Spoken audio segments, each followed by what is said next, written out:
պաշտոն եք զբաղեցնում, առջևում էլ ընտրություններ են, այս օրերին արդեն որոշակի առումով ահազանգեր կան, որ տարբեր վայրերից բերում են քաղաքացիների գրանցում, օրինակ Գյումրիում, չգիտեմ որքանով եք ծանոթ այդ հայտարարությունների,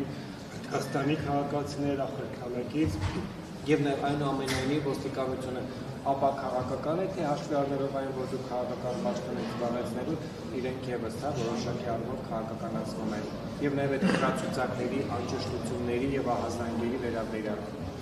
Նախ առաջինը, թեև իմ պաշտոնը քաղաքական պաշտոն է, բայց կա շատ հստակ դերաբաշխում ներքին գործերի նախարարի եւ ոստիկանության աշխատանքի մասով եւ ոստիկանությունը շարունակում եւ շարունակելու է իրականացնել ապաքաղաքական գործունեություն։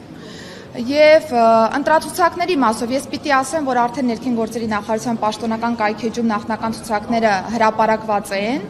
եւ այս նախընտրական ցուցակների մասով, որպեսզի կարողանայինք հստակեցնել, հասկանալու կա օրինակ անճշտություններ տվյալներում, կան օրինակ մահացածներ, որոնք դեռևս շարունակում են մնալ ցուցակներում, համայնքային ոստիկանության օժանդակությամբ միգրացիա եւ քաղաքացիական ծառայությունը վերջնականացրել է այս ցուցակները եւ արդեն դրանք հանրային տիրույթում հասանելի տվյալներ են եւ ընդհանրապես եթե մեր քաղաքացիները նկատեն տվյալների հետ կապված որոշակի անճշտություններ կամ լրացուցիչ ցուցակներ գրավելու հետ կապված հարցեր առաջանան, բնականաբար ըստ ընտրական օրենսգրքի այս կանոնները աշխատում են, խնդիր չկա։